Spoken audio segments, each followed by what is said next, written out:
जय हिंद। देखिए, ईरान पर अभी इजराइल और अमेरिका का जो हमला है, इस हमले के पीछे क्या कारण है और ईरान कैसे इतना तेजी से जवाब दे पा रहा है। और ईरान को ये लोग जो वेनेजुएला समझे थे वो वेनेजुएला नहीं निकला। और हमें ईरान, इजराइल और अमेरिका को बैलेंस बना के रखना बड़ा इंपॉर्टेंट हो जाता है, क्योंकि तीनों हमारे एलाइज हैं सब यहाँ पर। देखिए, ये सारा झगड़ा जो है ना, वो अमीर बनने का है कि हम कैसे अमीर हों। सोचिए कि दुनिया सांस लेती है और सांस बनाने का कंट्रोल आपका आपके पास हो जाए। सोचिए कि अगर दुनिया पानी पीती है और केवल पानी आप बनाए, तो आप दुनिया के कितने रईस इंसान होंगे। तो अमेरिका यही चाहता है। टेक्नोलॉजी अमेरिका के पास है। आज सोशल मीडिया देखिए, गूगल देखिए, फेसबुक देखिए, ट्विटर देखिए, इंस्टा देखिए, सारा अमेरिका के पास है। तो जो दुनिया यूज करती है वो अमेरिका कंट्रोल करता है। टेक्नोलॉजी अमेरिका कंट्रोल करता है। हथियार अमेरिका कंट्रोल करता है। एक और चीज है जो पूरी दुनिया यूज करती है, वो पेट्रोल। पेट्रोलियम पूरी दुनिया यूज करती है। इसे समुद्र या जमीन से निकाला जाता है। आज देखिए, पूरी दुनिया में जितनी जहाजें उड़ रही हैं, ये पूरी फ्यूल यूज करती है, और ये बहुत ज्यादा फ्यूल यूज करते हैं सब। दुनिया में जितने भी ट्रेनें चल रही हैं, सड़कों पे गाड़ियां चल रही हैं, ये सारे फ्यूल से यूज करते हैं। सोचिए, अगर इस पे कंट्रोल जिस देश का हो जाएगा, वो देश कितना अमीर हो जाएगा। अमेरिका इसी तेल पे कंट्रोल करना चाहता है। जो भी तेल उत्पादक वाले देश हैं, उनको ये मार के खत्म कर देगा, या तो उनके तेल पे अपना कंट्रोल करेगा। देखिए कैसे लीबिया मार के वहां का तेल ले गया, सीरिया मार के वहां का तेल ले गया, इराक मार के वहां का ले गया, अभी इराक का है। बाकी जो अरब देश है, जो अमेरिका से नहीं लड़ सकते, वो जी हजूर में। जैसे कैसे छक्का मारा जाता है, चौका मारा जाता है, तो चीयर गर्ल्स होते हैं, ऐसे ऐसे नाचता है। तो बाकी अरब देशों को उसी टाइप का बना दिया है वहां पे, इससे ज्यादा कुछ नहीं। तो अमेरिका तेल पे कंट्रोल करता है। इसके अलावा आप तेल का पैसा अमेरिका को रुपया में नहीं दे सकते। अगर जिस दिन रुपया में दिए, उस दिन हमला कर देगा। आपको पैसा डॉलर में देना है। अब ये डॉलर खरीदना पड़ेगा आपको अमेरिका से। सपोज कीजिए कि अगर हम लोग ऐसा मैंडेटरी हो जाए कि हम जो भी अंतर्राष्ट्रीय व्यापार करेंगे, वो पाकिस्तानी मुद्रा में करना पड़ेगा, तो हमें पाकिस्तान के आगे झुक जाना पड़ेगा, क्योंकि मुद्रा वो कंट्रोल कर रहा है। अगर हमें दुनिया में ऐसा रूल हो जाए कि कोई भी दुनिया अगर कोई भी व्यापार करती है, सिंगापुर रूस से खरीदे, जापान चाइना से खरीदे, जर्मनी अमेरिका से खरीदे, दुनिया में कोई खरीदे, लेकिन जो ट्रांजेक्शन होगा वो रुपया में होगा, तो हम कितने अमीर हो जाएंगे। तो अमेरिका ये दो नीति अपनाता है कि पेट्रोल हमसे खरीदो और पैसा तुम्हारे बाप देंगे, डॉलर में देंगे। दुनिया का कोई भी देश डॉलर में ही देता है। हम लोग भी पेट्रोल का भुगतान डॉलर में ही करते हैं। रसिया से खरीदते थे, तो अमेरिका ने मना कर दिया, वहां हम लोग रूबल दे सकते थे वहां पर। तो अमेरिका बस इसी पे कंट्रोल करना चाहता है। इसके लिए अमेरिका ने, दुनिया का कोई भी देश अगर अमेरिका के हिसाब से पेट्रोल नहीं दिया या उसके डॉलर को मानने से इनकार कर दिया, तो अमेरिका उसे मार देता है। चाहे वो सद्दाम हुसैन हो। इन पे झूठा आरोप लगाया कि परमाणु बम है, लेकिन कोई परमाणु बम नहीं था, मार दिया। मुअम्मर गद्दाफी के खिलाफ इसने प्रोटेस्ट कराया, यहीं की पब्लिक को उग्र कराया। फिर सोशल मीडिया इसके कंट्रोल में है, मीडिया कंट्रोल में, इनको निपटा दिया। बशर अल असद को निपटा दिया। मादुरो को वेनेजुएला से रात 2 बजे इनको इनकी पत्नी सहित किडनैप करके उठा के ले गए। चलो, दुनिया देख रही है, कुछ नहीं कर सकती कि है। खामेनेई साहब को घरे में उड़ा दिया यहाँ पे। जबकि आप गौर करके देखिएगा, अमेरिका ने जब जापान पे परमाणु बम पटका था, तो वो टोक्यो पे नहीं गिराया था, उसने नागासाकी और हिरोशिमा पे गिराया था, ताकि बातचीत का रास्ता बदले। लेकिन ट्रंपा पागल है, वो कोई बातचीत का रास्ता नहीं देता है दुनिया में। लेकिन दो लोग को देखिएगा, बहुत बहादुरी से लड़े हैं। एक जेलेंस्की और एक खामेनी। ये दोनों लोगों ने, अमेरिका ने रूस से, इन्होंने, जेलेंस्की नहीं डरा। अमेरिका ने कहा कि हट जाओ वरना मारे जाओगे, कहा मरना मंजूर है लेकिन लड़ेंगे। वैसे ही खामेनी को, इनको भी कहा गया कि इनके कमांडरों ने क्या बंकर में चले जाइए। इनका कहना था कि हमारे पूरे 9 करोड़ से ज्यादा, जो लगभग 9 से 12 करोड़ के आसपास ईरानी हैं, उन सबको पहले बंकर में रखो, अगर वो सुरक्षित होंगे तब जाएंगे, नहीं तो हम मरना कबूल करते हैं। तो ये दो नेता हैं जिन्होंने यहाँ पे, हालांकि इन लोगों ने भी अमेरिका के सामने नहीं झुके थे, सबका हाल वही कर दिया। अमेरिका, हम कुछ नहीं कर सकते, शक्तिशाली के आगे सबको झुकना पड़ता है। अमेरिका ने मानवता की सारी हद पार कर दिया। उसने कहा ईरान में महिलाओं की सुरक्षा जरूरी है, महिलाओं के लिए स्वतंत्रता जरूरी है, और गर्ल्स स्कूल के ऊपर बम मार दिया।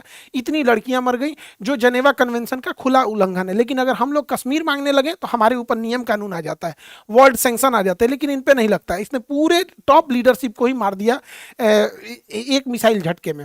और सबसे टाइमिंग का गड़बड़ी क्या है, अगर ये हमला 2 महीना पहले होता, तो ईरान की जनता सड़कों पे थी अपने ही सरकार के खिलाफ। लेकिन ईरान ने उस समय विद्रोह को दबा दिया था। अभी क्या है कि रमजान का महीना है, और इस समय एक धार्मिक लीडर को मारना, जिनका भारत से बड़ा अच्छा संबंध है, नरेंद्र मोदी गए हुए थे, आप देखेंगे ये प्राइम मिनिस्टर है वहाँ की, ईरान की, इनका हेलीकॉप्टर दुर्घटना हो गया था क्योंकि हेलीकॉप्टर दूसरे देश का था, इनका नहीं था, और इनको अमेरिका ने मिसाइल से मार दिया। ईरान की एक परंपरा है, कोई भी देश जाता है वो प्रधानमंत्री से मिलता है, उनके जो सुप्रीम लीडर है उनसे नहीं मिलता है। ये सुप्रीम लीडर उन्हीं से मिलते हैं जिनसे देश का अच्छा संबंध होता है। हमारा ईरान से अच्छा संबंध है, हमारा अमेरिका से भी अच्छा संबंध है, ईरान इसराइल से भी है यहाँ पे। तो इनका हेलीकॉप्टर अपना नहीं था तो क्रैश कर गया। हालांकि हमारे प्रधानमंत्री को भी सब चीज़ों पर ध्यान देना पड़ेगा। हमारे यहाँ पे भी हेलीकॉप्टर और जहाज अमेरिका का ही, इसलिए ज़्यादा हम अमेरिका से कड़बड़ कड़बड़ करेंगे ना, कुछ इधर उधर कर देगा वहाँ पे, इसलिए उस पर कोई भरोसा नहीं। तो रमजान के महीने में खमैनी साहब की हत्या वैसे ही है जैसे क्रिसमस के टाइम पे कोई पोप की हत्या कर दे। तो एक धार्मिक जो होता है चीज़ों का वो एक अलग लेवल चला गया है। अब यहाँ पे ना दोनों लड़ रहे हैं सब। अब ईरान को दिख रहा है कि भाई इजराइल एंटीसेप्टर मिसाइलें रखा है, वहां पहुंचना थोड़ा मुश्किल है, अमेरिका पहुंचना और मुश्किल है। तो ईरान ने क्या किया, अगल बगल के जितने पड़ोसी देश थे जो अमेरिका और इजराइल का साथ देते थे उन पे अंधाधुन मारना चालू किया। दुबई जो कहते थे हबीबी कम टू दुबई, मारा दुबई एयरपोर्ट पे। भारत का एक ज्योतिषी दुबई एयरपोर्ट पे फंस गए थे अभी कि भाई ज्योतिष लोग फंस गए, ये तो अलग बात हो गया है। इन लोगों को तो सारी चीजें पहले से पता रहती है। लेकिन दुबई में एक चीज क्या अच्छा लगा, दुबई पे जब हमले हो रहे थे, उसके होटल्स वगैरह गिर रहे थे, तो दुबई के जो किंग हैं उन्होंने कहा कि कोई होटल वाला अपने मेहमान को निकालेगा नहीं और ना ही उनसे पैसे लेंगे, जो वो खाने पीने का ऑर्डर करे आप उन्हें खिलाइए। जब ये डिस्प्यूट खत्म हो जाएगा, युद्ध खत्म हो जाएगा, तो जितने मेहमानों का पैसा होगा उसको सरकार देगी। ये दुबई का था। इंडिया आते हैं, इंडिया में जब पहलगाम पर हमला हुआ था, ये बहन इनके सामने इनके हस्बैंड को गोली मार दिया गया, धर्म पूछ के मारा गया था। जब ये हमला हो रहा था तो लोग कश्मीर छोड़ के जाना चाह रहे थे। उस समय इंडिगो, एयर इंडिया, ये सब अपने टिकट को 10 गुना महंगा कर दिए। जो टिकट 5,000 का था वो 60,000 हो गया। अंतर देख रहे हैं दोनों देशों में। यहाँ पर गवर्नमेंट रेगुलेट नहीं कर रही है, वहां गवर्नमेंट रेगुलेट कर रही है। ईरान जो अपने पड़ोसी देश और इजराइल अमेरिका पे हमला कर रहा है, उसमें ईरान सबसे ज्यादा कॉस्ट इफेक्टिव खेल रहा है पैसे पर, क्योंकि ईरान जो मिसाइल मार रहा है वो महज 18 लाख की है। जो उसका ड्रोन है, कमाकाजी ड्रोन, शाहीद ड्रोन, वो केवल 18 लाख का है और वो धड़ाधड़ बन जाता है। दिन में 10 बना देते हैं वो लोग। तो शाहीद ड्रोन बनाना आसान है और फटाफट बन जाता है। यहाँ पे 1 महीने में ये लोग 1000 ड्रोन बना देते हैं। जबकि उसे काउंटर करने के लिए जो मिसाइल अमेरिका छोड़ रहा है, काउंटर मिसाइल, पैट्रियट मिसाइल या थर्ड मिसाइल, वो 36 करोड़ की है। और इसके अलावे अमेरिका के पास इस मिसाइलों की बहुत भारी कमी है, क्योंकि ये मिसाइलें साल में 600 से 800 मिसाइल ही बना सकते हैं। ये साल में जितनी मिसाइल बनाएंगे वो महीने में उतना ड्रोन बना देगा। इनका 36 करोड़ जा रहा है, उसका 18 लाख जा रहा है। इसके अलावे अमेरिका के ज्यादातर एयर डिफेंस गजा की लड़ाई में इजराइल को बचाने में खर्च हो गए। इसके अलावे यूक्रेन लड़ाई में यूक्रेन को देने में खर्च हो गए जो रूस से। तो अभी उसके पास स्टॉक पाइल की कमी है। और साथ ही ईरान है, इतना प्रेसिजन हमला कर रहा है। ये इतना बड़ा इसका नेवल बेस का ड्रोन था जो बैलिस्टिक मिसाइलों को रोक सकता था, पता कर लेता था पहले, जिससे कि काउंटर करना इजी होता। उड़ा दिया यहाँ पे उसका। ये 5000 से किलोमीटर से ज़्यादा निगरानी रखने वाला ये रडार था, जिसकी कीमत 7000 करोड़ से ज़्यादा थी। अभी की इसकी कीमत लगभग 10,000 करोड़ है, लेकिन जब ये लगा था तो 7000 करोड़ का है।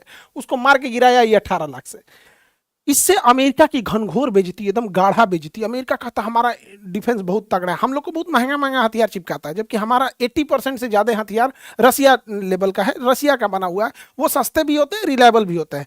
तो अमेरिका को इस बार इसने बहुत बढ़िया से धो दिया यहाँ पर। अब ईरान ने क्या किया, यहाँ से एशिया का 80% तेल यहीं से जाता है। ये पतले रास्ता को कहते हैं हॉर्मुज।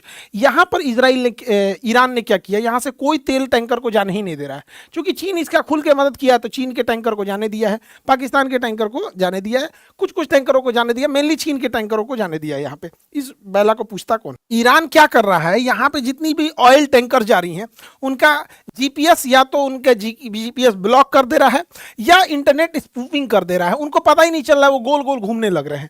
जैसे आप जब आसमान या समुद्र में रहते हैं तो उसमें दाहिने बाएं कुछ समझ में नहीं आता, चारों नीला नीला दिखता है, हमारा जीपीएस ही बताता है। तो उन्हें जाना है आगे, बोल देता है बाहें जाने के लिए। तो यहाँ से जहाजें ब्लॉक हो गई हैं, जिस वजह से पूरी दुनिया में एनर्जी शॉर्टेज देखा जा रहा है। और यूरोप वगैरह में 50% से ज़्यादा ऑयल और गैसेस के प्राइस बढ़ गए हैं। अब हमारे लिए भी ये दिक्कत है, क्योंकि हमारे पास स्ट्रेटेजिक रिजर्व जो है वो केवल 45 दिन का है। यानी अगर हमारे पास जो बाहर से फ्यूल लगाना बंद कर दे तो 45 दिन में हमारे यहाँ की पूरी पेट्रोल बंद हो जाएगी। तो सड़कों पे जितनी गाड़ियां देख रहे हैं ना, कश्मीर से कन्याकुमारी तक ठप, हवाई जहाज ठप ट्रेन ठप, तो पेट्रोलियम बहुत जरूरी है, हमारे पास केवल 45 दिन का है। और अमेरिका ने जब इस पे इसने बैन लगाया हार्मुज जल संधि पे, तो हमारे यहाँ तेल के प्राइसेस बढ़ गए। अब यहाँ अमेरिका ने भारत को बड़ा बेइज्जती वाला शब्द बोल दिया। अमेरिका का एक 2 कौड़ी का आदमी है, ट्रेजरी सेक्रेटरी, ये क्या बोलता है कि जो तेल के प्राइस बढ़े हैं तो भारत को दिक्कत ना हो, इसलिए भारत को ये परमिशन दे रहा है। पढ़िए इसका, यहाँ पर क्या कर रहा है, यहाँ पे to enable oil to keep flowing into the global market, the Treasury Department is issuing a temporary 30 days waiver मतलब 30 डेज की अनुमति दे रहा है, allow Indian refineries। सोचिए ये 30 डेज के क्या शब्द का यूज किया, allow Indians to purchase Russian oil, मतलब ये हमें अलाउ कर रहा है कि हम रसिया से तेल खरीद ले। मतलब आप समझिए हम इंडियंस को ये अमेरिकन कितने बुरी तरह से हेमिलिएट कर रहे हैं सर। और भारतीय मीडिया दिखा रही है कि अमेरिका ने रूस को छूट दिया है कि तुम भारत से तेल खरीद सकते हो। इन नचनियों को क्या जाता है, इनको पैसा दीजिएगा तो कहीं नाच देंगे सब यहाँ। ऐसा नहीं है, 2020 में हम एक वीडियो बनाए थे, उसमें हमने कहा था कि भारत को कम से कम 6 महीने का तेल रखना चाहिए। अभी वर्तमान समय में भारत केवल 1.5 महीने का रखता है, 45 दिन का।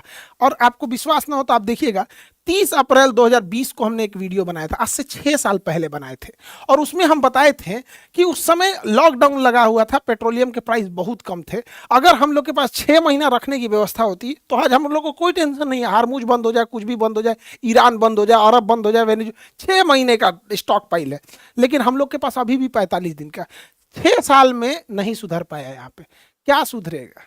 देखिए अमेरिका के पास और इजराइल के पास फायर पावर तो बहुत ज्यादा है, वो सीरिया को निपटा दिए, इराक को निपटा दिए, अफगानिस्तान को निपटा दिए, तो अगर वो चाहें तो अमेरिका ईरान को भी आराम से निपटा सकता है, उसके पास टेक्नोलॉजी की कोई कमी नहीं। लेकिन अगर ईरान ज्यादा दिन, केवल 30 दिन इस युद्ध को खींच ले गया ना, तो इन लोग के पास पूरा एयर डिफेंस बहुत शॉर्टेज आ जाएगा, और 100% यहाँ नहीं ना लगा सकते, फिर उधर रूस चढ़ जाएगा, वहां पे यूक्रेन पिटाने लगेगा यहाँ, तो ये लंबा खींच देगा।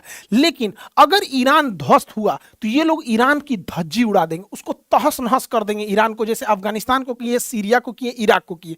हमें क्या दिक्कत हुआ देखते चलिए एक एक करके। जब अमेरिका इराक से गया तो यहां एक आतंकवादी पैदा कर दिया, आईएसआईएस। यहां पर ये अमेरिका जहां से जाता है वहां एक आतंकवादी छोड़ेगा या तो देश का टुकड़ा करेगा। जैसे अंग्रेज हमें छोड़ के गए सब, तो पाकिस्तान पैदा किए सब, पाकिस्तान डेली आतंकवादी पैदा करता। उसी तरह अमेरिका जैसे अफगानिस्तान खाली किया, तालिबान पैदा कर दिया। तो हमारे लिए दिक्कत हो जाता है। अमेरिका चूंकि इतनी दूरी पे है, उससे लड़ेगा वही जिसके पास मजबूत नौसेना हो और बड़ी वायुसेना हो, तो आतंकवादी उनसे नहीं लड़ पाए।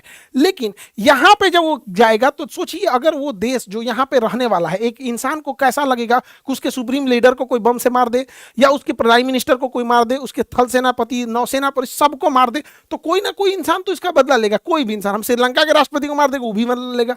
वेनेजुएला का इंसान क्या अमेरिका को अच्छा बोलता होगा? नहीं। अब क्या है कि आईएसआईएस हथियारों से लड़ रही थी, तालिबान हथियारों से लड़ रहा था, लेकिन अब जो है आतंकवादी भी अपडेट हो जाएंगे सब। उसरे कोई ऐसा केमिकल बना दे जो गाड़ियों के धुआं में डाल दे, गाड़ियों की टंकी में वहां पेट्रोल के साथ धुआं लेके उड़ जाए, पूरे मोहल्ला साफ कर दे सब। सोच रहा यूरेनियम अगर उनके हाथ में लग गया तो यूरेनियम को अगर वो नदी, नहर या कहीं डाल दे और वो खेती में आ जाए तो लाखों लाख लोग को मार सकता है।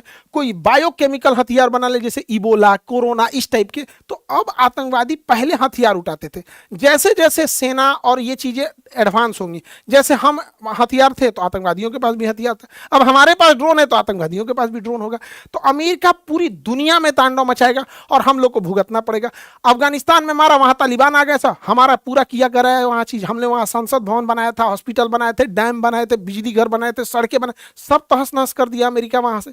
ईरान कुछ दिन के अंदर ये जो इंटरनेट केबल है, ये इंटरनेट केबल को अगर समुद्र से काट देगा ना तो बहुत भारी नुकसान हो जाएगा, इंटरनेट स्लो डाउन हो जाएगा। लेकिन युद्ध किस पैमाने पर जाएगा किसी को नहीं पता चलता है। लेकिन ईरान जो है, ईरान के ऊपर ना एक अलग डिजाइन का एक मनोवैज्ञानिक दबाव बना रहा है सब। कह रहा है कि ईरान में महिलाओं की स्थिति ठीक नहीं है, महिलाओं की स्थिति ठीक नहीं है। ईरान के ऊपर महिलाओं की स्थिति पे आरोप कौन लगाए? एप्स्टीन फाइल में उघारे घूमने वाला सब। एप्स्टीन फाइल में छोटी छोटी 3-3 साल की लड़कियों का रेप करने वाले, उनके प्राइवेट पार्ट में कोल्ड ड्रिंक पी के बता हुआ बोतल डाल के उसको मार डालने वाले, ये एप्स्टीन फाइल वाले लड़कियों को काट के खाते थे। पिज्जा का मतलब होता था छोटी उम्र की लड़कियां जो 4 4 साल 5 साल की लड़कियां जिनका रेप करना होता था, ये लोग बोलते थे पिज्जा आ गया है। तो ये लोग ईरान में महिलाओं के ऊपर उंगली उठा रहे हैं, जबकि वहां लिटरेसी रेशियो 90% है। एजुकेशन के मामले में 90% लिटरेसी रेशियो। इनका कहना है अमेरिका वालों को कि यहाँ इनके ऊपर हिजाब ठीक नहीं है। तो भैया अरब में भी हिजाब पहने जाते हैं, तो अरब पे थोड़ा बोल के देखो तो, सऊदी अरब पे, क्योंकि सऊदी अरब तुम्हें पेट्रोल दे रहा है तो इसलिए सब चंगासी, सऊदी अरब से ठीक ठाक है तो सब, ये डबल स्टैंडर्ड है। माने ईरान में वहां दिक्कत हो। अमेरिका का कहना है ये हिजाब गड़बड़ है, ऐसे उघारे घूमो जैसे अमेरिका में घूमते हो। तो अमेरिका वालों का कहना है कि हम उघारे घूम रहे हैं तो ठीक है, अपना जिसका इसका ये कल्चर है, अमेरिका का ये कल्चर है। लेकिन कोई आज तक सुने है कि उघारे घूमने वाला का कल्चर गड़बड़ है? तो अपने अपने पे थोपेंगे सब। लेकिन अगर हिजाब पे भी बोलना होगा ना, ये अरब पे नहीं बोलेंगे। लेकिन अगर आज अरब तेल देना बंद कर दे, या आज अरब ये कहे कि हम डॉलर के जगह अपने रियाल में व्यापार करेंगे, आज वहां पे भी दिक्कत हो जाएगा। तो अमेरिका वाले क्या होते हैं, सब हम लोग के ऊपर थोपते हैं, ऐसा करेगा जैसे लगेगा एहसान कर रहे हैं। तो इनके ऊपर पूरी कंट्रोल्ड है। तो ये एप्स्टीन फाइल में लड़कियों का मांस खाने वाला, उघारे घूमने वाले सब अब ये दुनिया में डिसाइड करेंगे कि महिलाओं का एजुकेशन कहाँ है, जहां पे ईरान में इन्होंने महिलाओं के स्कूल पे बम्बार्डमेंट कर दिया है। देखिए इजराइल का प्लान सिंपल सा है, देखते एक एक करके। इजराइल यहाँ पे 1948 में जैसे इधर 1948 में इधर इजराइल बनता है और 1947 में यहाँ पाकिस्तान बनता है। अब अरब वालों का कहना है कि इजराइल का बनना गलत है, तो सोच रहा पाकिस्तान का बनना कहां से सही है। अरब वालों का कहना है कि फिलिस्तीन को तोड़ के इजराइल बनाया गया। ठीक है, इजराइल यहाँ 2000 साल पहले था, तो भैया 2000 साल पहले भारत में केवल आदिवासी, द्रविड़ और दलित रहते थे। 2000 साल बाद यहाँ पे आर्यन आए, फिर मुगल्स आए, फिर दिल्ली सल्तनत आए, फिर अंग्रेज आए। तो 2000 साल पहले की बात है। 1948 में यदि फिलिस्तीन को तोड़कर इजराइल बनाना गलत है, तो 1947 में इंडिया को तोड़ के पाकिस्तान बनाना कैसे सही है? दोनों गलत है यहाँ पे। लेकिन दुनिया अपने हिसाब से चलती है, जिसको जहां जहां ठीक लगता है वहां ठीक है। हम तो यही कहते हैं भैया दोनों खत्म। भैया अगर फिलिस्तीन को उसका जमीन लौटाओगे तो हम हिंदुस्तानियों को हमारा पाकिस्तान लौटाओ, पाकिस्तानियों को भगा दो वहां पे। लेकिन दुनिया में अपना अपना नजरिया है यहाँ पर। पहले यहाँ पर था 48 में, इजराइल धीरे धीरे धीरे एक्सपेंड करते करते करते इजराइल अब यहाँ आ गया। ये छोटा सा एरिया गाजा है, इसे कहते हैं वेस्ट बैंक, फलस्तीन गायब। अब ये वेस्ट बैंक को भी ये लोग खत्म कर देंगे, वेस्ट बैंक को यहाँ से उजाड़ देंगे। और यहाँ से वेस्ट बैंक को ये लोग क्या करेंगे, ये सोमालिया है, यहाँ पर वेस्ट बैंक में इतना बम्बार्डमेंट करेंगे लोग कि या तो जिंदा रहो या तो फिर सोमालिया में चले जाओ। सोमालिया में ये लोग घर और बना के भी दे देंगे और कहेंगे हम पैसे भी देंगे। जब ये सबको यहाँ शिफ्ट कर देगा, पैसा देना बंद, सोमालिया में वैसे कोई गरीबी भूखमरी है वहां पे, और यहाँ गजा में एक अलग से एक शहर बसा देंगे जहां पर ये इजराइल के मिलिट्री और पुलिस वाले जो रिटायर होंगे उनको यहाँ घर दिया जाएगा। ये हम लिख के देते हैं, अगले 3 साल में हो जाएगा। नहीं यकीन है अलग बात है। वहां पर इजराइल इसको बनाना चाह रहा है, इजराइल ग्रेटर इजराइल बनाना चाह रहा है। इजराइल पहले यहाँ सीरिया को ले जाएगा, फिर आधा इराक ले जाएगा, आधा सऊदी अरब ले जाएगा और इधर मिस्र का ये एरिया ले जाएगा। ये पूरा बना के ग्रेटर इजराइल बनाएगा। यहाँ पर अभी फिलहाल में एक ईरान में क्षमता थी जो इसे रोक सकता। बहुत जल्दी ये लोग ईरान को न्यूट्रलाइज कर देंगे। हालांकि ईरान बहुत ज्यादा रेजिलियंस और बहुत ज्यादा काउंटर अटैक कर रहा है, जितना ये लोग अंदाजा नहीं लगाए थे उस हिसाब से। लेकिन अगेन क्योंकि फिर क्या है कि अमेरिका अगर हारने लगेगा या इजराइल लगेगा तो अभी उसके साथ 31 गो नाटो वाला उठ के आ जाएगा। हालांकि स्पेन ने विरोध किया है कि वो नहीं आएगा इसमें। हमारा ईरान से भी अच्छा संबंध है, इजराइल से भी। इजराइल हमें हथियार देता है और इजराइल अभी लेटेस्ट न्यूज में एक तो पता नहीं कौन बोल रहा था इजरायली कि हम 1 बिलियन 140 करोड़ इंडियन की रक्षा करेंगे और उन्हें एयर डिफेंस बेचेंगे। अरे ससुरा तो रही आयरन डोम मत बेचना, ये आयरन डोम जो है बड़ी महंगा है। इससे अच्छा तो हमारा आकाश तीर है। अभी ऑपरेशन सिंदूर के दौरान आकाश तीर ने एक को पाकिस्तानी जहाज को एंटर नहीं देने, तुर्की वाले को मार के उड़ा दिए थे। हम लोग का आकाश तीर बढ़िया है, ई ना कि ससुरा चिपका दे यहाँ पे आयरन डोम, बड़ी महंगा है और ये ना मतलब लो एल्टीट्यूड को मारने के लिए। हाँ आयरन बीम अच्छा है, आयरन डोम से ज्यादा अच्छा आयरन बीम है, ये बहुत सस्ता पड़ता है। अगर इजराइल ये देता है तो ठीक है, एकरा से अच्छा हम लोग का फिलहाल आयरन आकाश तीर है। क्योंकि इजराइल जो है ना डेंस पॉपुलेशन वाला, हम लोग का इंडिया का ज्योग्राफी अलग है, तो हथियार जो होते हैं ना मौसम, ज्योग्राफी, दुश्मन हर चीज के हिसाब से वेरी करने लगता है। आयरन बीम लेना चाहिए इंडिया को, आयरन डोम के तुलना में ज्यादा अच्छा है। अब हमें ऐसा लगता है कि इजराइल हमेशा ही हमारा साथ देता है, नहीं। देखिए इजराइल का नेचुरल दुश्मन पाकिस्तान है, तो जब जब हमारी दुश्मनी पाकिस्तान से होगी वो हमारा साथ देगा। लेकिन इजराइल का दोस्त चाइना है, चाइना के मैटर पे वो इंडिया का साथ नहीं देगा। आपको अगर विश्वास नहीं होगा तो समझिएगा ध्यान से, ये इंडिया है, इंडिया में ये एरिया पाकिस्तान ने कब्जा किया है, ये एरिया पाकिस्तान ने किया पीओके। इजराइल कहता है कि पीओके गलत किया पाकिस्तान ने कब्जा करके, पीओके इंडिया का होना चाहिए। पीओके किसका होना चाहिए? इंडिया का। लेकिन यही इजराइल जब बात करते हैं चाइनी अक्साई चीन को, जिसे चाइना ने 1962 में कब्जा कर लिया था, टोटल कश्मीर का 10% है, तो चाइना इजराइल कहता है कि नहीं नहीं नहीं, ये विवादित एरिया है, हम ये नहीं कह सकते कि इंडिया का है। इसमें सोचिए एक ही जगह है जो पाकिस्तान से, उसमें इजराइल क्या कहता है कि वो इंडिया का है, लेकिन ये वाला कहता है कि नहीं नहीं नहीं, अब इसमें इंडिया और चाइना के बीच में डिस्प्यूटेड है। आप लोग समझिएगा, चाइना के मैटर में इजराइल साथ नहीं देगा। हाँ देखिए, हथियार बेचना, टेक्नोलॉजी देना वो अलग चीज है, लेकिन जो खुल के साथ देना होता है वो पाकिस्तान पे देगा, चाइना पे नहीं देगा। 2020 याद कीजिए, गलवान घाटी, ये हमारे कर्नल संतोष बाबू है। गलवान घाटी में चाइना ने 1995 के अधिनियम का, समझौते का उल्लंघन करके भारत में घुसी और हमारे लगभग 20 जवानों को शहीद कर दी। इजराइल आज तक, इजराइल उसको कंडेम नहीं किया, आज तक उसकी निंदा नहीं किया इजराइल। तो इजराइल पाकिस्तान के मुद्दे पे हमारा साथ देगा, चाइना के मुद्दे पे नहीं देगा। अजमल कसाब को इजराइल ने आतंकवादी नहीं माना था, वही अजमल कसाब जिसने ताज होटल में मासूमों को मार दिया था, नहीं माना था। हमने उसे लगभग 15 सालों तक रिक्वेस्ट किया कि एटलीस्ट इजराइल प्लीज तुम अजमल कसाब को तो आतंकवादी मान लो, नहीं माना। लेकिन जब 7 अक्टूबर को मारा हमास वाला ना, तो मान लिया कि हाँ हाँ हाँ अजमल कसाब आतंकवादी है। अब भारत से कह रहा है कि आप भी हमास को आतंकवादी कहिए, तो भारत कह रहा है तोरा अजमल कसाब को आतंकवादी मानना में तोरा 15 साल लग गया। तो देखिए, वर्ल्ड ज्योग्राफी जियोपॉलिटिक्स में दोस्त कोई नहीं होता है, दुश्मन कोई नहीं होता है, नेशनल इंटरेस्ट क्या का देते हैं। वही इजराइल पाकिस्तान के मैटर पे हम भारत के साथ है, लेकिन चाइना के मैटर पे मोए मोए कर देता है। आपको हम एग्जाम्पल दे दिए, आपको विश्वास नहीं होगा, आप देखिएगा। वो अक्साई चीन को भारत का हिस्सा ना मान के विवादित क्षेत्र मानता है। ये सबका अपना अपना है। हम भी इजराइल को ये कहते हैं कि फिलिस्तीन और इजराइल दुई राष्ट्र होने चाहिए, तो सबका अपना अपना है। कोई इंटरनेशनल रिलेशन में कोई परमानेंट दोस्त और कोई परमानेंट दुश्मन नहीं होता है। ईरान ने भी भारत को चाबहार बंदरगाह दिया था। चाबहार बंदरगाह ईरान ने चाइना से लड़ के दिया था। चाइना कह रहा था कि चाबहार बंदरगाह भारत को मत दो, चाबहार बंदरगाह लेकिन भारत को उसने दिया। देखिए, चाबहार बंदरगाह जो है वो ईरान के पास है, ये ईरान के पास। हमारे पास चाबहार बंदरगाह आने से हम ईरान के रास्ते अफगानिस्तान में, सेंट्रल एशिया में, रूस में और कहीं भी जा सकते हैं। चाइना कह रहा था कि ये चाबहार मत दो, क्योंकि चाइना का यहां सैन्य अड्डा है ग्वादर में, तो हम लोग चाबहार से ग्वादर पे भी रख सकते हैं। तो इजराइल ने चाइना की बात नहीं मानी, इजराइल ने पाकिस्तान की बात नहीं मानी, लेकिन भारत को ये चाबहार बंदरगाह दिया। भारत ने इसे विकसित भी किया, अमेरिका अभी इस पे बम मार दिया यहाँ पर।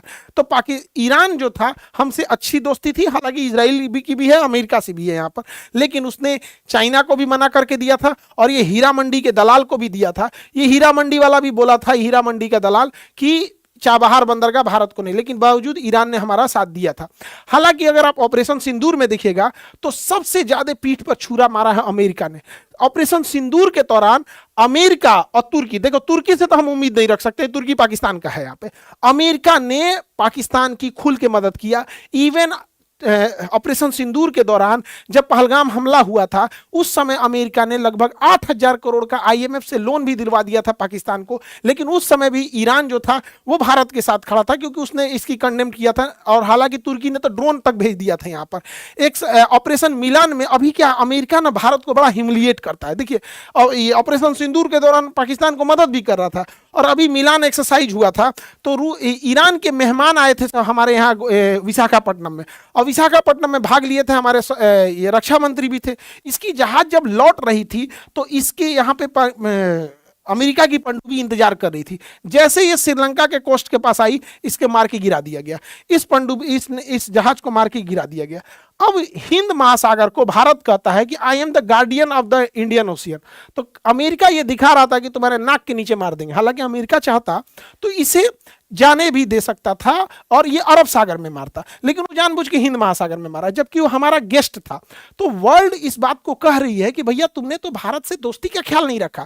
अमेरिका से दोस्ती केवल हम निभाएंगे, जब मन तुमको टैरिफ लगाओगे, जब मन तुम सामान बंद कर दोगे, जब मन तुम वीजा बढ़ा दोगे, जब मन तुम मुझे इसको वीजा देना होगा दोगे, तुम हमें छूट दोगे ईरान से तेल खरीदे कि नहीं खरीदे, तुम डिसाइड करोगे हमको कि हम रूस से खरीदे कि नहीं खरीदे। अच्छा, भारत उसको इंडिया में इंडियन रुपीज में पैसा नहीं दे सकता, डॉलर में देगा। तो अमेरिका ने जितना हम लोग को खंजर मारा है ना, उतना कोई नहीं मारा। मजबूरी ये है कि हमारी टेक्नोलॉजी अमेरिका पे डिपेंडेंट है, ये बहुत गड़बड़ हो जाता है।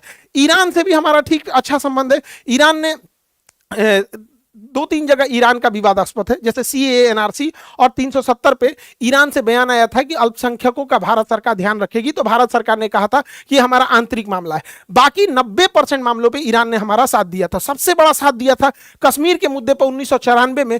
पूरे ओआईसी के 56 देश जो थे, 57 देश एक साथ आ गए थे और ये रिजोल्यूशन पास कर रहे थे कि पीओके और कश्मीर पाकिस्तान का हिस्सा है। ईरान सारे मुस्लिम देशों से लड़ गया और कहा कि नहीं, कश्मीर और पीओके कंप्लीट इंडिया का हिस्सा है। तो हम लोग की दोस्ती सब अच्छी चलती है। हालांकि दोनों में बीच में बैलेंस बनाना जरूरी है हम लोग के लिए, क्योंकि यहां से टेक्नोलॉजी है और यहां से हम लोग के पास एक पुराना लगभग हजारों सालों का एक रिश्ता है और पास का पड़ोसी है। अभी कई बार हाइपोथेटिकल कहते हैं लोग कि ईरान से युद्ध हो जाएगा तब कौन क्या करेगा। अरे भैया, उस तरह से रूस से भारत का युद्ध हो जाएगा तो हम क्या करेंगे? अमेरिका से युद्ध हो जाए, युद्ध होगा तो लड़ेंगे लोग। युद्ध में कौन किसके साथ नहीं रहेगा यहाँ पे, चाहे इजराइल हो, चाहे इंडिया, ईरान हो, चाहे अमेरिका हो, चाहे रूस हो। हमारे पहलगाम हमला हुआ था, भारत के हर लोगों ने भारत के साथ एकजुटता दिखाई थी। चाहे पुलवामा हमला हुआ हो या कभी भी हो, तो देश में ना हाइपोथेटिकल अलग चीज हो जाता है। हालांकि हर मामले में ऑपरेशन सिंदूर में भी इजराइल ने हमें हर तरह की जानकारी दिया था। हालांकि तुर्की, चाइना और अमेरिका ने पाकिस्तान का साथ दे दिया। देखिए, डबल स्टैंडर्ड किसे कहा जाता है ऐसे समझिएगा। अगर कोई मक्खी चाय में गिर जाए तो हम ये चाय पिएंगे, हम ये चाय नहीं पिएंगे, हम चाय फेंक देंगे, हम चाय फेंक देंगे। लेकिन अगर वही मक्खी अगर घी में गिर जाए तो हम घी नहीं फेंकेंगे। घी महंगा है, हम नहीं फेंकेंगे। हम क्या करेंगे? मक्खी निकाल के फेंक देंगे, घी नहीं फेंकेंगे। तो हमारे डिपेंड करता है सामने वाला कितना पावरफुल है। अरब वाला अगर बीफ खाता है तो हम लोग उसको कहते हैं कि भाई तुम ये खा रहा है, और इजराइल वाला 75% खाता है तो हम इसे नहीं बोलते, केवल डबल हो जाता है, क्योंकि हमको रिलेशन मैनेज करना है। ठीक वैसे ही आप देखिए, रूस ने हमें दुनिया का हर हथियार दिया। रूस ने हमें सबसे ज्यादा अगर किसी ने साथ दिया तो रूस ने साथ दिया। लेकिन आज हमने अमेरिका का साथ चुन लिया। आज हमने किसका साथ चुन लिया? अमेरिका का साथ चुन लिया। तो हम रूस से अब थोड़ा बहुत अपने रिश्ते को कम कर चुके हैं। रूस से पेट्रोल लाना कम कर दिए, उससे हथियार। हालांकि SU-57 जैसे डील हुए हैं, S-400 जैसा डील हुआ है। हालांकि हमने पूरे रिश्ते कम नहीं किए हैं, लेकिन हर हिंदुस्तानी को ये चीज फील होता है कि अब हम लोग रूस के फेवर में ना होकर अमेरिका में हो गए। ठीक वैसे ही हम लोग के लिए ईरान और इजराइल था। तो चूंकि इजराइल के पास टेक्नोलॉजी, पैसा, ये सारी चीजें था, ईरान को इन्होंने पैसे से बहुत कमजोर कर रखा था। हालांकि हमें इन सब में बैलेंस लेके चलना है। आप गौर करके देखिएगा, इंडियन फॉरेन पॉलिसी वो रूस, अमेरिका, इजराइल, ईरान सबको बैलेंस लेके चलने का प्रयास करता है। हालांकि अमेरिका जैसा बदतमीज साथी और नालायक अगर हो जाए तो किसी भी देश के लिए अच्छी बात नहीं है। अमेरिका ने हमें बहुत ह्यूमिलिएट किया है। हम लोग की स्थिति होती थी जब हम लोग विदेशों से टक्कर लेके बात करते थे। आज से 2 साल पहले देखिएगा तो जयशंकर साहब क्या जवाब दिया करते थे। अभी थोड़ा आपको जयशंकर साहब का जवाब कम मिलेगा। अमेरिका ने हमें बहुत ह्यूमिलिएट किया, देवदास टाइप का। जैसे कहा, पारो ने कहा शराब छोड़ दो, मैंने शराब छोड़ दिया।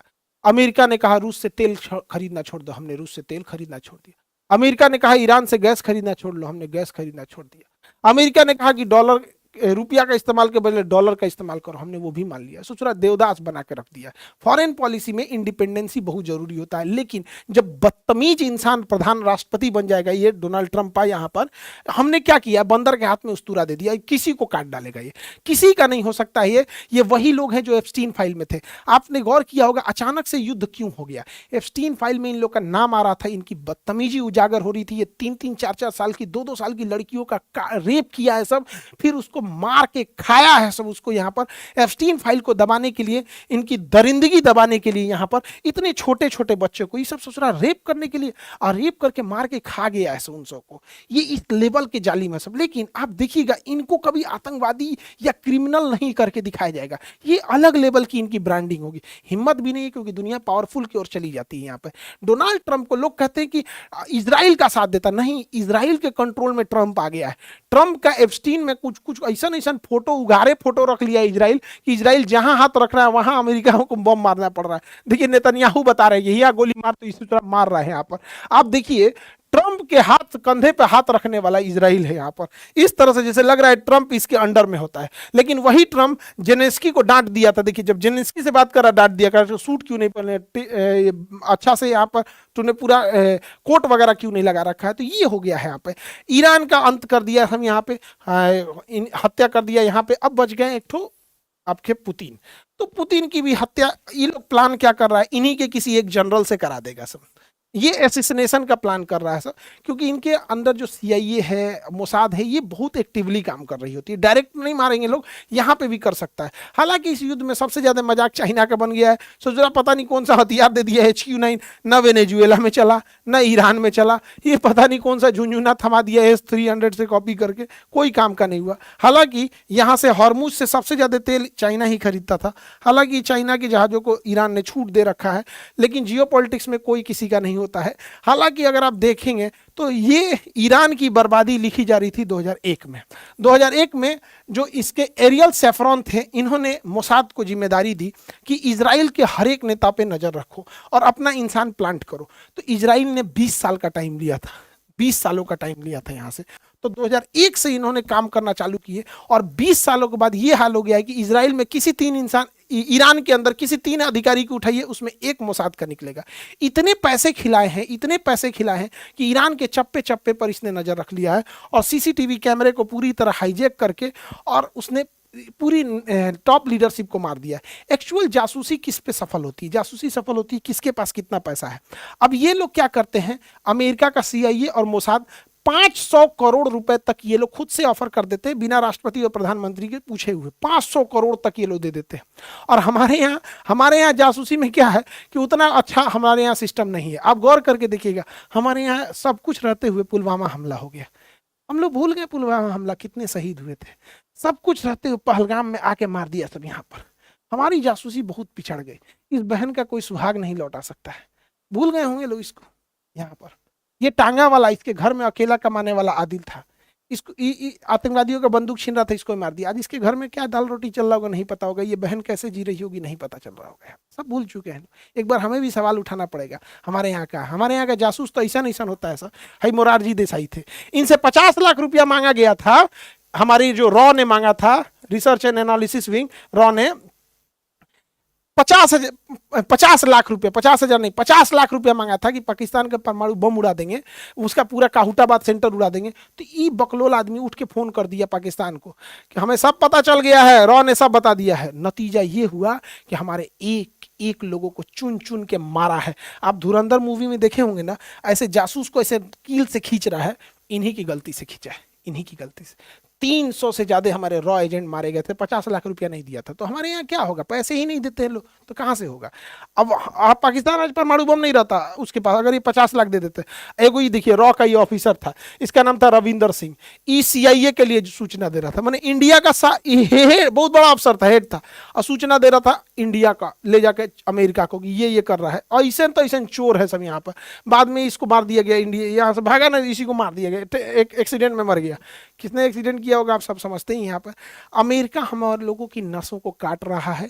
अमेरिका कहीं नहीं छोड़ रहा। हमारे बैकयार्ड से बांग्लादेश में सरकार गिरा दिया और बांग्लादेश को कहा है कि तुम हमसे कॉटन खरीदो। आप जान के ताज्जुब होंगे, बांग्लादेश का टोटल टेक्सटाइल इंडस्ट्री बहुत बड़ा है, जो 40% डिपेंड करता है इंडिया पे। उसने इंडिया पे टेरिफ लगा दिया। बच्चा बांग्लादेश जिसको हम लोगों ने पैदा किया है, नहीं हो रहा था 1971 में, तो हम लोगों ने उसको पैदा किया, हमारे ऊपर टेरिफ लगाया है। और पता है क्या, कॉटन कहाँ से खरीद रहा है, कॉटन और धागा अमेरिका से खरीद रहा है।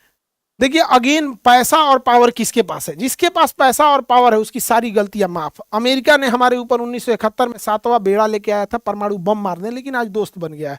1970 के दशक में हमारे पास खाने को गेहूं नहीं था, तो सुअर को खाने वाला गेहूं हमें दिया था, हम लोगों ने भूल गए। यहाँ पे पहलगाम हमले में पाकिस्तान का साथ दिया, पाकिस्तान को 8,000 करोड़ रुपए का सैंक्शन कराया IMF से, हम लोग भूल गए। आज भी पावरफुल रहेंगे लोग तो होगा अमेरिका। वो पावरफुल हो चुका है, आप कुछ नहीं कर सकते उसका। खुलेआम मजाक उड़ाता है, चाहे हमारे प्रधानमंत्री हो चाहे दुनिया हो, किसी का भी खुलेआम मजाक उड़ा देता है। इतना पागल इंसान है यहाँ पे। अमरीकी हर इंसान पछताएगा उन्होंने कैसा प्रधानमंत्री चुन लिया है यहाँ पर। हम लोग को किस लिए जाना जाता, हम लोग अपनी सोवर्निटी के लिए जाने जाते हैं। हमारा वो देश है जो अमेरिका में, इंदिरा गांधी ने अमेरिका में बैठ के कहा था कि अमेरिका नहीं डिसाइड कर सकता है कि हम किससे व्यापार करेंगे किससे नहीं। अटल बिहारी वाजपेयी को याद रखिए, अटल बिहारी वाजपेयी ने जब परमाणु बम बनाया था तो अमेरिका ने कहा था मान्यता नहीं देंगे। तो ये वही अटल बिहारी वाजपेयी है जिन्होंने कहा था कि जो चीज हमारे पास है हमें उसके लिए किसी के प्रमाण की आवश्यकता नहीं है, हम अपना परमाणु संपन्न है, हम इसे देख के रहेंगे। APJ अब्दुल कलाम ने जब परमाणु बम बनाया था, आज से 2 साल पहले जब जयशंकर साहब कहीं जाते थे तो क्या जवाब दिया करते थे। अभी ट्रंप जब से आया है ना, बागड़ बिल्ला क्या करेगा किसी को पता ही नहीं चल पा रहा है। यहाँ पे हमारी रिलेवेंसी कहाँ है, देखिए ईरान को काउंटर करने के लिए हमारी रिलेवेंसी थी, यहाँ पर। अब धीरे धीरे ईरान को ये लोग निपटा देंगे। अब दुनिया में पेट्रोल को ये कंट्रोल करेंगे, अब चाहे जिस प्राइस में करेंगे हम लोग को खरीदना पड़ेगा। बहुत ज़्यादा चुप रहने से दुनिया को ये लगने लगता है कि भैया हम देखो ना, चाइना रूस पे भरोसा किए, चाइना पे भरोसा किए, इंडिया पे भरोसा किए, मजबूरी में आया अमेरिका मार के चल गया। तो ये एक बड़ा लॉन्ग टर्म इम्पैक्ट डालता है कि दूसरे छोटे मुल्कों को, कि वो अमेरिका के साथ खड़े होंगे या किसके साथ खड़े होंगे यहाँ पर। और ये पाकिस्तान देखिए कितना समझदार निकला, यहाँ ईरान में युद्ध हो रहा है ना, तो बिना मतलब ये अफगानिस्तान से युद्ध लड़ दिया, बिना मतलब का, इसका कोई झगड़ा नहीं, ताकि लोग इसको नहीं कहें, इसको ना कहे कि तुम कहीं नहीं आया, कहा कि भैया हम तो खुदे बिजी हैं। ये जानबूझ के, सोचिए कितना शातिर और कितना समझदार निकला, ये जानबूझ के अझुरा गया है कि हमको कोई कुछ नहीं कहेगा। और यहाँ दुआ मांग रहे हैं यहाँ पर, हाँ भैया तुम्हारी दुआ कबूल हो, जल्दी उठा ले ऊपर वाला तुमको। यहाँ पे आटा मांग रहा होगा, बहुत महंगा है इसके देश में। आई होप आप टॉपिक को समझे होंगे। ईरान पे और जैसे अपडेट आता है हम बताते हैं। और बीपीएससी का जो बैच है वो 9 अप्रैल से स्टार्ट हो जाएगा, और यूपीएससी का जो बैच होगा, यूपीएससी वाला जो बैच होगा वो स्टार्ट हो जाएगा 26 मार्च से। तो बीपीएससी और यूपीएससी वाले बच्चे, और अभी जो बच्चे इंटरमीडिएट पास किए हैं, चाहे जिनको नीट और जेई की तैयारी कर रहे हैं, चाहे आप 10th पास करके 11th में आए हों या 12th के हों या फिर ड्रॉपर हों, आप सब लोग के बैचेज स्टार्ट हो गए हैं। अब ज़्यादा गैप नहीं करिएगा, क्योंकि competition day by day tough होते जा रहा है। जिस तरह से इस बार हम लोग ने जेई नीट में रिजल्ट ले आए थे, उस तरह से और रिजल्ट का सिलसिला और बड़ा रखना है। और जैसे अपडेट आता है और आपको बताते रहते हैं। मिलेंगे नेक्स्ट क्लास में। जय हिंद।